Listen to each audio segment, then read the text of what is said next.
Warm welcome, you're watching To The Point. I am Preeti Choudhury. We have two cracker of debates lined up for you. First up, allow me to take you through the headlines.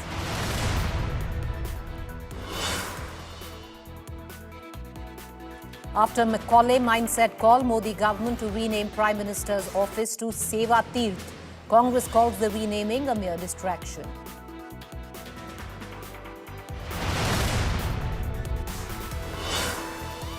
Amid showdown over SIR Parliament to debate electoral reforms on December 9th, 10 hours allotted for debate in Lok Sabha.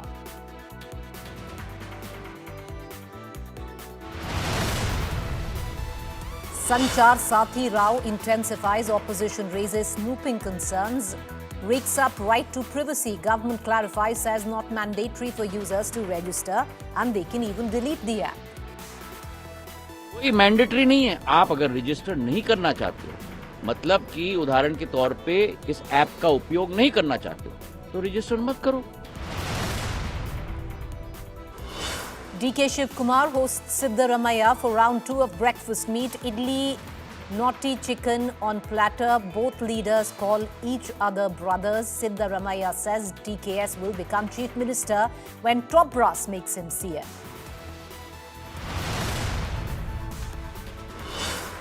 Pakistan government buckles under pressure after meeting Imran Khan. Sister Uzma Khan says brother being mentally tortured in Rawalpindi's Adiala jail, blames General Munir for the mess.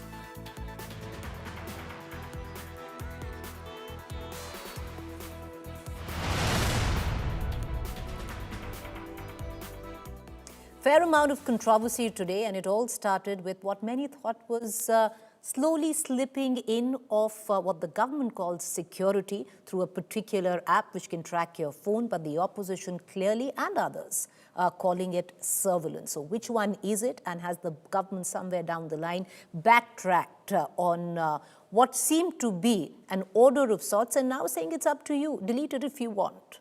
Here's more.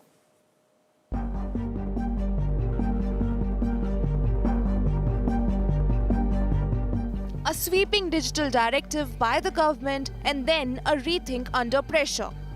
Every smartphone sold in India must now come pre-installed with a government-developed app, Sanchar Saathi.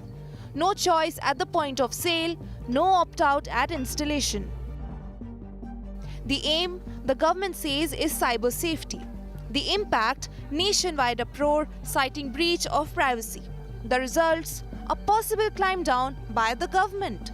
कोई mandatory नहीं है। आप अगर register नहीं करना चाहते हो, मतलब कि उदाहरण के तौर पे इस ऐप का उपयोग नहीं करना चाहते हो, तो रजिस्टर मत करो, वो डोरमेंट रहेगा।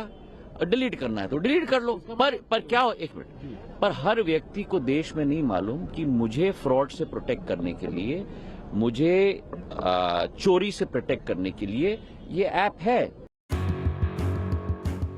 Why many see this as a rethink in the notice issued by the Telecom Ministry Point 7B clearly states that the app's functionality is neither disabled nor restricted.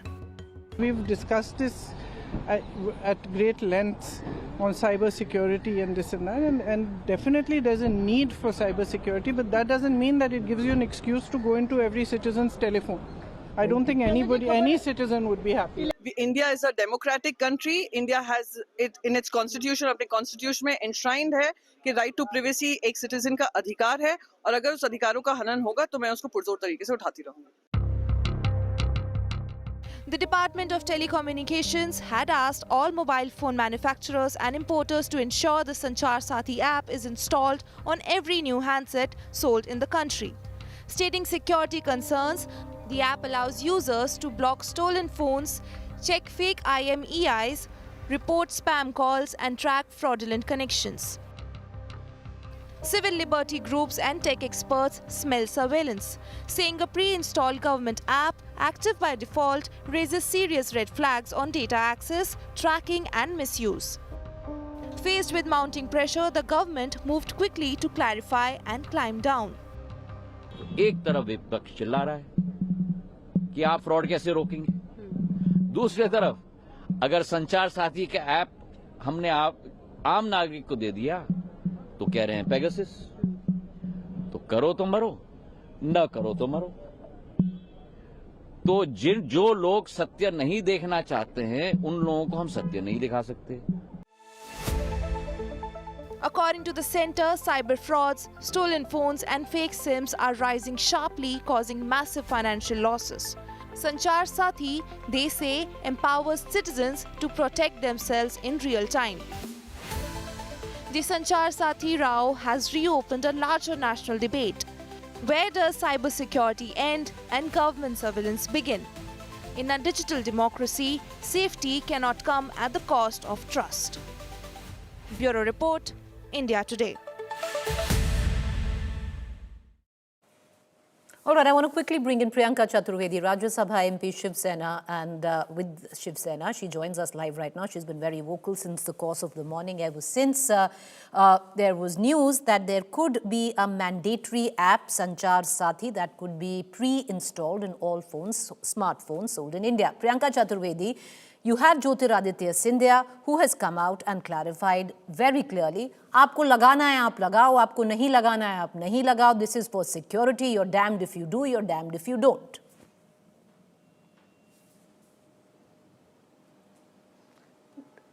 Is that a question? I would say even the statement coming from the minister is so arrogant in nature and so arrogant in content and is also full of half-truths. When you say mandated, when you're asking any mobile manufacturer to preload an app, it becomes mandatory on every phone. So this is absolutely ridiculous where he's saying that you all can voluntarily, download the app or delete the app. It isn't the case. They have mandated every mobile manufacturer, which Apple has pushed back now, that they need to preload this app. And once that app is preloaded, and let me just go through all the permissions that the app has.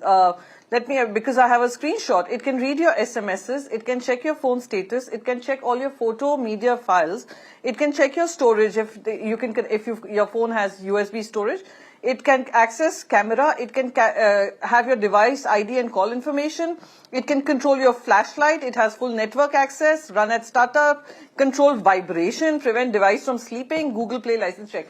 So it can check just so much. That is the access that the app will have. And it is coming preloaded. So whatever he is saying is absolutely half-truth, where he says you can delete the app. No. When you're preloading it, that's a choice you're taking away from the citizen of this country, whether they want this app on their phones or they don't want this app on their phone. So that choice is killed. Then your right to privacy is under attack. And this is exactly what this government has been up to, whether it was Pegasus on journalists' phones, whether it was a state-sponsored hacking on our phones, and now they were trying to test waters by trying to do this with 140 crore Indians and whoever uses a mobile phone. So clearly they have been called out and he has been left with a red face. I would want him to withdraw this because spoken words do not hold any legal value. It is the written words, and the written words are pretty clear that it is mandated and they cannot alter, change or deny access. That is the plain truth which has to be withdrawn. But Priyanka Chaturvedi, what Jyotiraditya Scindia has gone ahead and said, and I'll just quote you on that yes, it's been pre-mandated to pre-install this app on all phones sold in India. But if you want, you can activate it because it can provide you with an X amount of security because there's a fair amount of cyber fraud. If you don't, then you don't activate it. If you don't want the Sanchar Saathi app, all you have to do is delete that app from your phone that is bought. It's not mandatory. That is what Jyotiraditya Scindia says. No, again, I will just repeat what is mandatory and what is a choice. Let me tell you. A choice is when you know that an app like this exists and it can safeguard your phone. It gives the citizen that choice whether they want to download it on their phone for safety purposes or they don't want to download it. That is choice. Now, what is mandate? Mandate is when you tell them that this app has to be preloaded on your phones and let the citizen have it on their phones and then they decide whether they want to keep it or delete it. That means they were left with no choice, but it has come to them as part of buying a handphone. That is what I'm trying to tell you. What he's saying is half-truth. What he's hiding are facts. And that is what I'm trying to say here, that the choice should be that of the citizens of the country. The point that you make. of surveillance, the point that you make of snooping is very much there and it is taken. But even if it is under pressure that the telecom minister is backtracking and he's come out with an explanation, he actually does say that you can delete an app from your phone, and it can really happen on all preloaded apps that you get sometimes on your phone. You can delete that particular app. It's tech. No, again, let me repeat to you, Preeti, all the preloaded apps that come, a customer, when they're buying a handset, they are in a contractual agreement. They agree that we know these apps are there, and these are not government apps. This is not any government of any country preloading an app. This has never happened. Russia perhaps has that. Probably North Korea would have it, but no government has this. No government sarkari app which can harvest your data, which can use it for their purposes. Again, I'm asking you, ma'am, and I repeat to you, why should I be buying a handphone with a preloaded app coming from the government of India? That is my simple question. Allow me, as Priyanka Chaturvedi, citizen of this country, who has a choice to make as an adult when she's buying a phone, what app she wants on her phone, what she doesn't. Why should it be coming as a mandate that it should be preloaded, and Priyanka then has, Priyanka is at the liberty whether she wants to keep it or delete it. Why? Let it be like any other app. And if you're so concerned about cyber safety, I'm so sorry, I have to say this. You have AIMS data breach, Aadhaar card data breach, then health records data breach. First, maintain the security that is needed for our, cyber safety before you come to this. So I think this was rushed through. This was done in a very, a cloak and dagger manner. They were testing waters, and as a member of the Standing Committee of IT and Commerce, Communication, this could have also passed through the basic scrutiny of will this damage any kind of constitutional privilege and rights that people of this country have. So that is also not done. So the basic stakeholder consultation that should happen at every point has not been done. And now the pushback we see from telecom companies is pretty clear that neither were they consulted. Priyanka, I hear you that yes, why have a pre-mandated government-ordered app on each phone? Let people decide what app they want to download and what they don't. But, on the other hand, there is a clear sense and fear of rising cyber fraud, and that is one reason that the Telecom Minister Jyotiraditya Scindia gives at the back of this, that at one end we are looking at fighting, something which is so sinister, especially where the tech world is concerned, especially where fighting cyber fraud is concerned, that we are giving you an option, delete it if you don't want to. I'm just giving you what the government is saying, Priyanka. Again, I shall repeat, please check the best practices globally on how other countries are handling these kind of cyber frauds, cyber threats and cyber security issues. No country in the world, except for perhaps Russia, which gets you to download some, comes with preloaded app, no country in the world is handling these cyber issues by pre-mandating and preloading an app which is coming from the government of India. Again, this is not, under the garb of national security, citizen safety, citizen security, the government has been assaulting on every single constitutional right of India. If you, even in terms of the postal act that came into, came to become an act, during that discussion also we said, under the garb of national security, they can check all the post, the couriers, every parcel which is delivered to our homes. Under the garb of national security. So how much can they interfere into every single aspect of our lives? So, Priyanka, my final question before I let you go. Safety. So what you're insinuating? Know what is their safety? Make banks accountable. Okay. What you're insinuating, Priyanka, is something which we've seen earlier too. Whether it was Pegasus. Okay, make your point. Make your point. If I can complete. One was the Pegasus issue that journalists faced. Then there was a state-sponsored hacking surveillance that I also on my mobile phone had got from Apple. And now we are seeing this. So again, this is a government which loves to believe that it needs to keep a check on whatever we are doing. Now let's go back to the Aadhaar example. Aadhaar was mandated for everything we do. Every part of our life is covered by Aadhaar. But when it came to, the SIR activities, Aadhaar is neither your birth certificate, Aadhaar is neither your identity proof, Aadhaar is neither your address proof, Aadhaar is nothing. So all right, so Priyanka, before I let you go, what you're basically saying was this was a sinister way of slowly trying to slip in surveillance, which they've been caught on and therefore they've backtracked. Is that what you're trying to suggest? Absolutely. The kind of uproar they saw, and they realized that they cannot hide this surveillance mechanism from the people of this country. That is why you see a backtracking, half-truths being spread and shared, where the clarity, it is very clear as daylight that this was a surveillance mechanism, preloaded, mandated to the telephone manufacturers, and coming on our phones with access to all the data on the phone. So it's as simple as that. All right, Priyanka, thank you for taking the time out and joining us there. Priyanka Chaturvedi, she's been very, very vocal against this particular app which the government had mandated. Now saying it's not something that you really need to use. You don't want it, delete it. We were just trying to give you a security buffer. Let's cut across to our debate this evening. Joining me is Sanju Verma, National Spokesperson, Bharatiya Janata Party, Shama Mohamed, National Spokesperson, Congress. Each of you will get 2 minutes to put your point forward. Shama, let's begin with you. The Telecom Minister today did come out and make it very clear that all of this is trying to build controversy where there is absolutely nothing. You don't want the app, delete the app.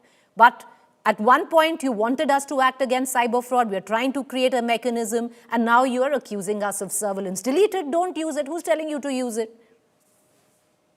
Okay, let me start off with the Telecom Minister. I want to first ask, why do we need an app like this? Now, you're saying cyber fraud. Do you think in America it doesn't happen? In Germany it doesn't happen? China, I mean, Germany and China, Germany and America are democracies, we know that. And many other European countries, UK, France, and they're all very up in technology.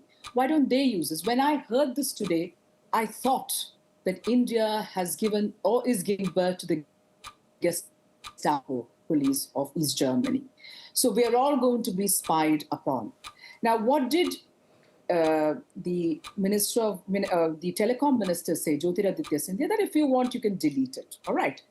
Now, what does the dot say? Let me read it out to you. Mandatory pre-installation, visibility and unrestrictable functionality, non-removability, system-level permissions, no user autonomy to disable. So they have also called up phone manufacturers, the Indian government, and said that you have to preload this on a new device and you have to see to it the users cannot disable. So if Jyotiraditya Scindia comes and lies, we cannot do anything. We need to see what is on paper. This is the government who, did what we all know is get Pegasus here and was spying on multiple political leaders' phones, journalists' phones, and it has been proved. This is the government who went against right to privacy in the Supreme Court. So they are the ones who want to follow opposition leaders, journalists, where they are going, who they are meeting, what are their message. This is invasion into my privacy, and I will not allow it. The Congress party will not allow it. We do not East Germany. We do not want to become all those states during the Cold War where each one in the family is spied on the other. Shama Mohamed, your time is up, and I'll urge you to check your, your internet connection. It's a little sketchy, so just check it while we cut across to Sanju Verma for her 2 minutes. Sanju Verma, your 2 minutes start now. I just want, for somebody who's very good and very big on documents. I go back to what the DOT, the Department of Telecommunication, which came out, and I can happily read out to you on what it really said, which practically mandated that you cannot delete this app. And then you have the Telecom Minister today who's saying, who's asking you to keep it? You don't want to delete it. So clearly, there has been a backtrack at the back of the backlash, which is not just the opposition, which is a lot of people in India who's saying you cannot mandatorily make us, keep an app so that you can snoop on us. Preeti, a very valid question, and let me just come straight to the point. When the, Sanchar Saathi app was initiated in January 2025, the DOT did say that, this is pre-installed and you cannot delete it. But 24 hours back, the man who really matters, Jyotiraditya Scindia, the Minister of Telecom, and I'm sitting here on your show, a widely watched show, as the national spokesperson of BJP, telling you this app, if you want, you can activate it. If you want, you can deactivate it. If you want, you can uninstall it. Point number one. Point number two, let's be very clear that today we have more than 1.25 billion mobile phone users in India, one of the biggest numbers globally. We are one of the biggest mobile phone users globally. And there is a 15-digit unique IMEI. But increasingly, we are told that this IMEI number, which is supposedly unique, is being cloned by fraudsters. So what does the Sanchar Saathi app seek to do? It seeks to empower consumers by mitigating the possibility of cloning IMEI and thereby reining in frauds, be it banking fraud, cyber security frauds, so on you. But I just want to say this, Preeti. Benefits of the Sanchar Saathi app till now: 4.21 mobile phone devices were blocked before they could be misused. 2.61 mobile phones that were stolen were successfully traced. 29 million citizens were able to verify the SIM card issued in their name. And with this app, more than 30 million fake connections were disconnected. In the month of October alone, more than 50,000 phones were recovered due to this Sanchar Saathi app. So the Sanchar Saathi app enables to report suspicious calls, spams, malicious links, allows the blocking of lost or stolen phones. Ma'am, your time is up.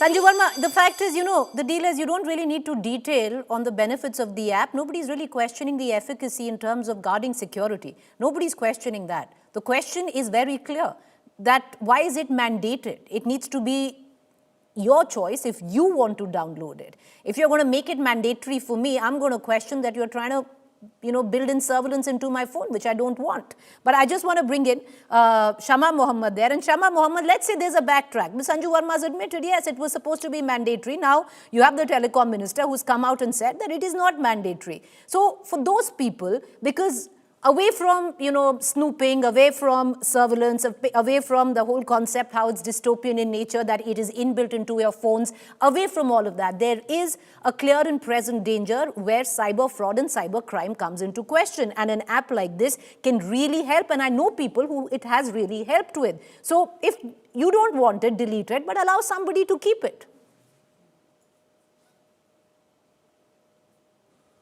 Ma'am, you're on mute. You're on mute, Shama Mohamed. No, I'm not on mute. Now you're okay, ma'am. Yeah. Go ahead. So my question is that if you're bringing in something, first and foremost, why to bringing something like this, saying that it will not be mandatory. That's what the minister said. Now, I want to ask, how do I trust the minister? Has it come out in black and white? No. It's him saying it. Let it come out, one, on a piece of paper saying it's not mandatory. Number two, how do I trust this government? It says it's not mandatory. How do I know that even if I uninstall it, certain things like Pegasus can still creep into you? So you have it when you get it. They say uninstall it, but it could still be there because I don't trust this government. That is the thing. We know what happened with Pegasus. They still haven't told in Parliament whether they used it or they did not use it. You see, they've not denied it. So why I believe this government likes to snoop on people. We have seen how vindictive this government is. Any politician, businessman who donates to the Congress party are gone after. Anybody who jumps into the party, into the BJP, ED stops their investigation, politicians targeted, journalists targeted. So I do not want my privacy to be invaded. And I'm asking you, how does the United States, Canada, Germany, everywhere cybercrime happens? So better policing, there is a cybercrime center. Why should we have an app to do it? Do better policing, punishments, strict punishments. There should be better ways of giving classes to older people. So there are many other ways, Preeti, but I will not accept something they say which is not mandatory. I do not want it because I clearly do not trust the government of India. They lie. Now, Preeti is saying that, the Sanju is saying, it can be put, it cannot be put. We don't believe this government. How many times have they lied to us? Okay, ma'am, your time is up. I'll come back to you for your final 2 minutes later. I want to bring in Sanju Verma. Sanju Verma, history stands testimony to the distrust that there is. And I'm not just talking on the part of the opposition. I'm talking about, at the back of what happened with Pegasus, there was a court-appointed committee and nothing really, it's been inconclusive regarding whether or not Pegasus was used or not used. So we really don't know what came of that. So that's a gray area in any case. There is a different, fight which is still on, legally where Aadhaar is concerned and where Digital Personal Data Protection Act comes into question. question. So therefore, when you say that this was mandatory, now it's not mandatory, I don't believe you, Sanju Verma. You're trying to snoop on me. Okay, Preeti, I just want to say this. You know, whether Preeti Choudhury believes me or not, whether Shama Mohammed believes Sanju Verma or not, that is not important. What is important is let us stick to facts. Pegasus, I kept hearing on the debate. The Supreme Court asked Rahul Gandhi to submit his phone. He refused to do it. Supreme Court clearly said, "Doodh ka doodh, pani ka pani ho jayega." If you're worried about being snooped upon, why don't you submit your phone? Rahul Gandhi's politics is about shoot and scoot. I don't trust Rahul Gandhi. I don't trust, his dim-wittedness. But I will tell you what, Preeti.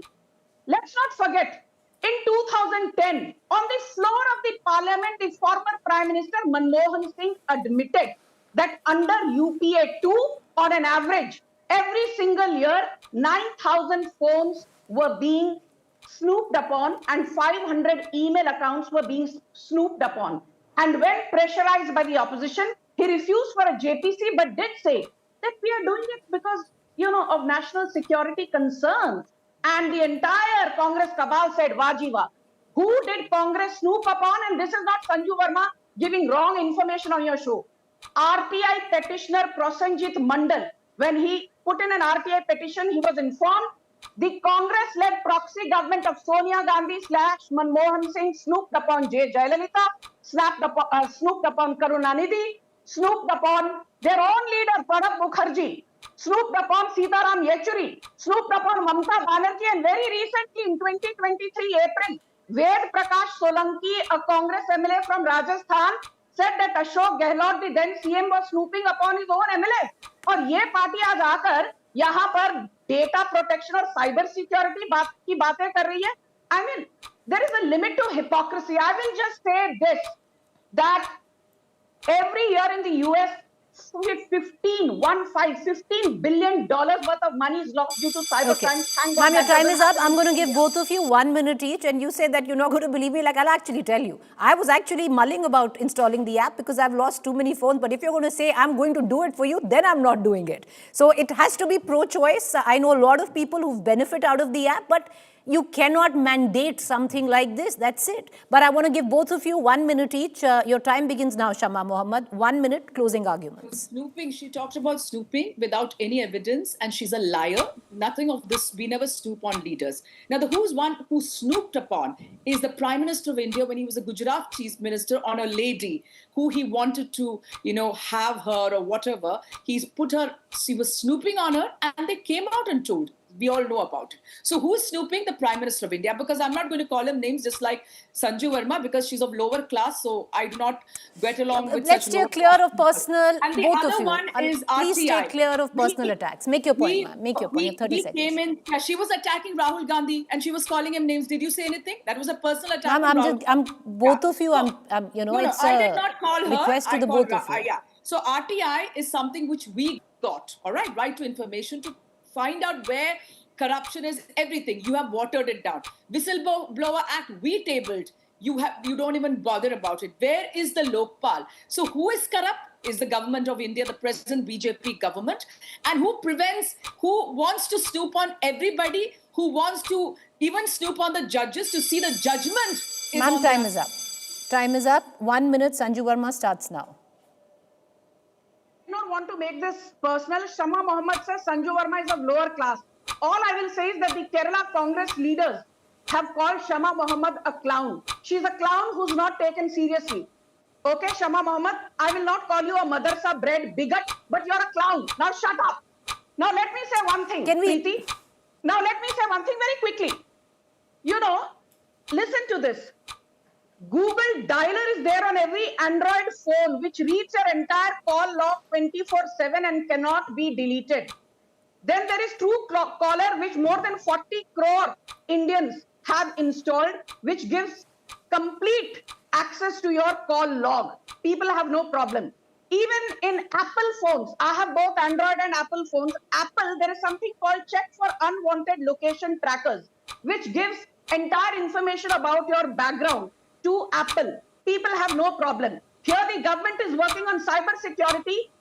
idiots like Shama Mohammed sit Ma'am, on time debate is up. and perform Time like is this. up. I'm going to leave it at that. Once again, whatever you mandated, it's if I want to download Truecaller, then I will download Truecaller. I will give them access to my phone book because I choose to. You can't choose to make me give you access to my phone book, and that's where it rests. Once again, I will request both our panelists and whoever our panelists are in the future, you can use the time to put your party's point forward or attack each other. You can get into lowbrow attacks like lower class or idiot, but that's your call. Use it the way you want to.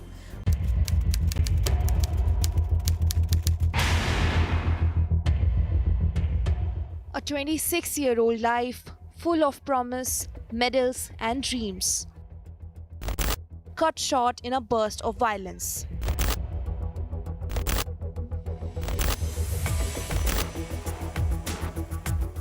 A champion who lifted weights for a living, a para-athlete raised his voice and support for women being harassed and paid with his life.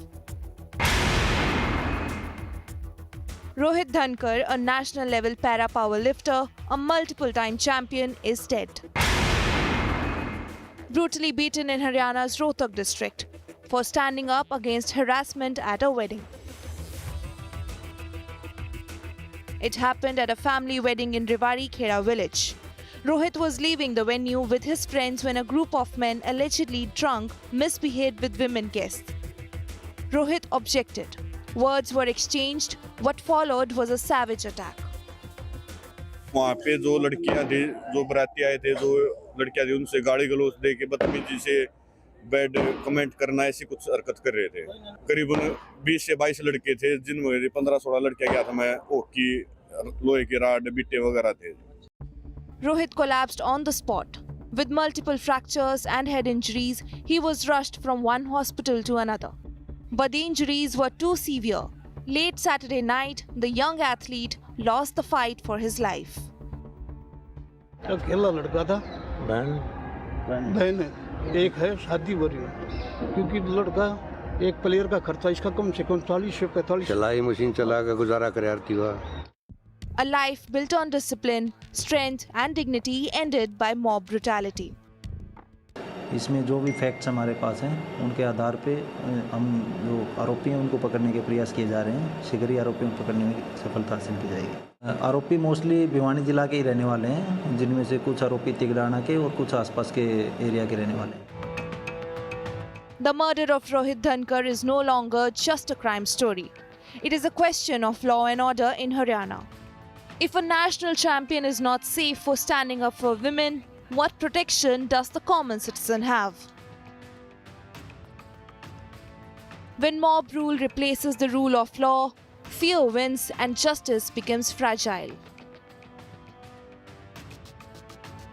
Bureau Report, India Today.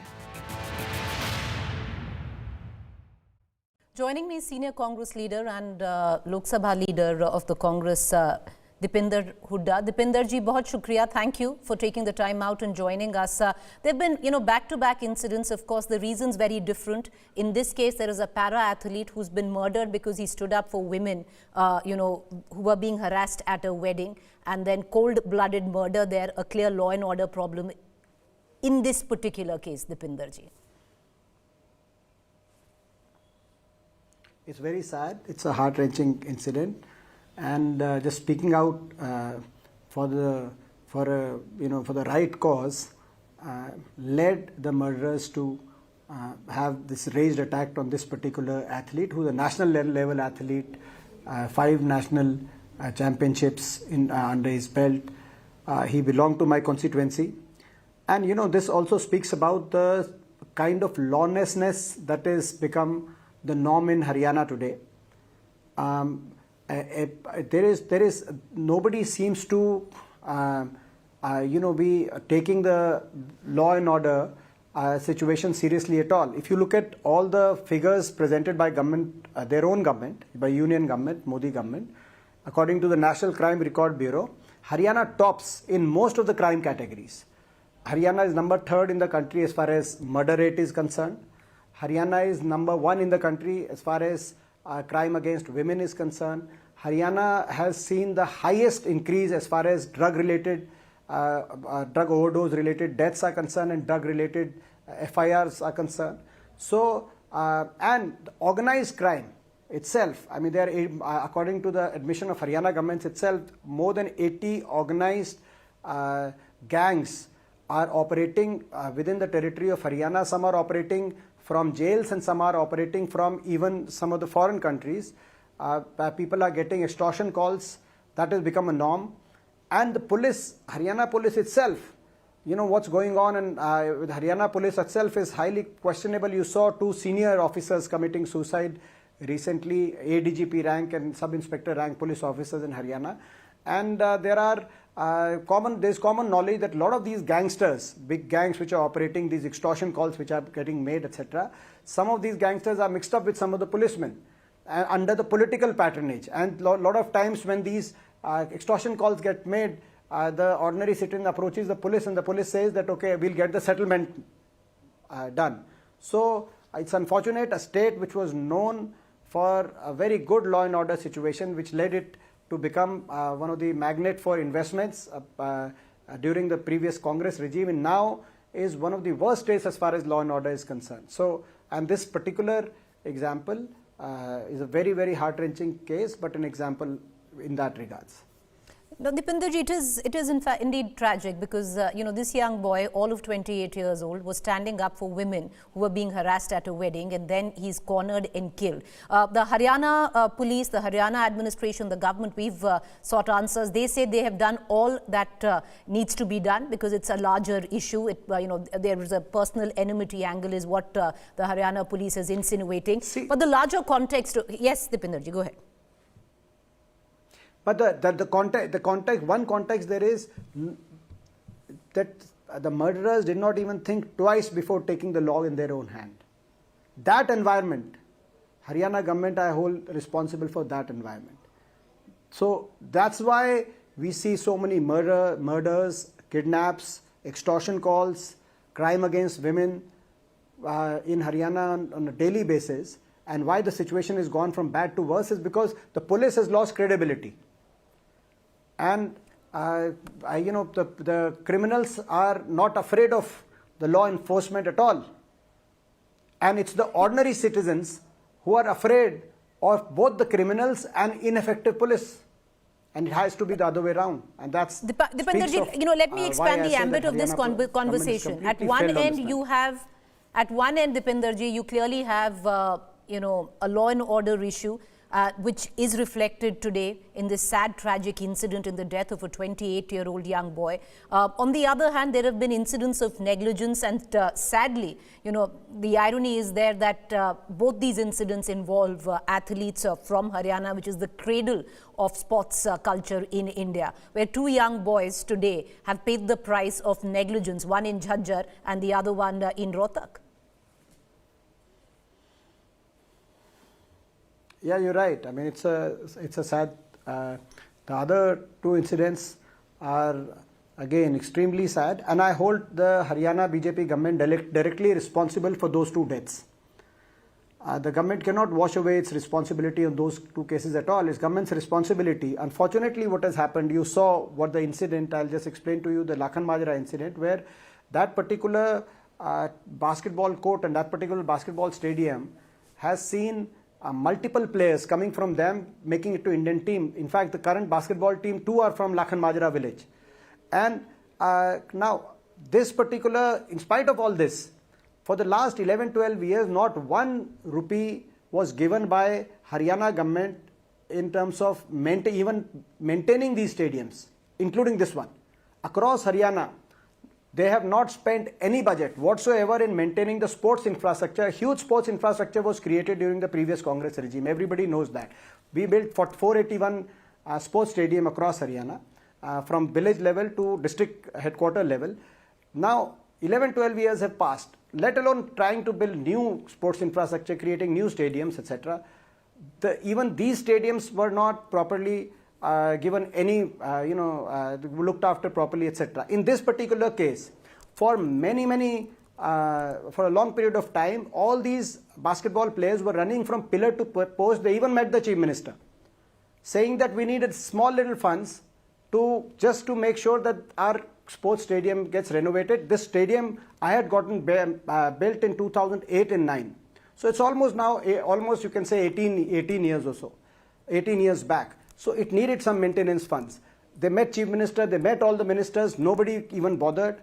Then eventually they came to me 3 years back. More ironical is that then after the government did not do anything, I, from my own MP lad, gave 18.5 lakh rupees to for this particular court.